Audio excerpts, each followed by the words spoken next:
Welcome back to Nasdaq Trade Talks. I'm your host, Jill Malandrino, Global Markets Reporter at Nasdaq. Joining me at Crypto Evolved, we have Ben Jessel. He's the head of growth at Kadena, and we're going to take a look at new products on the block. Thank you so much for joining us, and that's the panel that you're going to be participating in. And the outlook of the growth of derivatives and crypto-based ETFs, it's an exciting space to be right now. It's very exciting. I think the way I would describe it is there's two different types. There is a blockchain that's enabling traditional alternative products to be more efficient, better distribution, better pricing, better efficiencies. And then there is the asset class of crypto itself. So that is Bitcoin, Ethereum, etc., and the various derivative instruments on top, whether that would be futures or options or swaps. Why do you think there's been slow adoption or some challenges trying to get crypto ETFs out there for investors? Certainly it's a developing story. I think part of the challenge is that there are some challenges around the market manipulation potential. I think certainly the regulatory authorities are very concerned about that. I think if you're reading through the lines at the moment, there's actually a slight discourse between the SEC and the CTFC. The SEC has been very concerned about market manipulation. The CTFC has made noises to suggest that actually that is containable, as it has been with Bitcoin futures. One could even go that next step and say, well, actually, Bitcoin futures has demonstrated some element of market manipulation.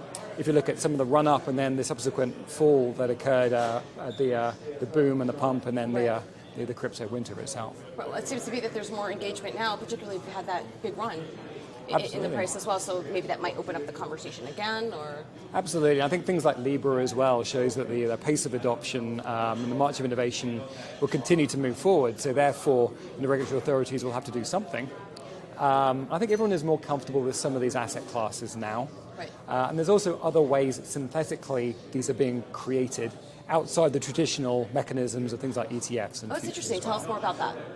So, for example, you can get exposure to a basket of cryptocurrencies today, which is akin to an ETF. Also, if you are to invest in Ethereum, what you're really doing is you've got a derivative of all the ERC20 type of instruments that already exist as well. So there are different ways that you can still manifest the same kind of characteristic as an ETF in some ways. So tell us more about Kadena. We are a blockchain company. We have both a permissioned blockchain as well as a public network. And our value proposition is that we are faster than many other networks out there. But more specifically, we use proof of work, which is a tried and tested mechanism for having consensus mechanism, which we know works with Bitcoin, for example, and has been working with Ethereum as well. And what is differentiated as well as the speed and scalability is the fact that we have a safe contract language that goes across both of these, which allows you to have a hybrid blockchain. So you can transact in a back office context and then also in a public network. And you can do that across both these pieces simultaneously. Very interesting. Thank you so much, Ben, for joining me at Crypto Evolved. And thanks for joining us on Trade Talks. I'm Jill Malandrino, Global Markets Reporter at Nasdaq.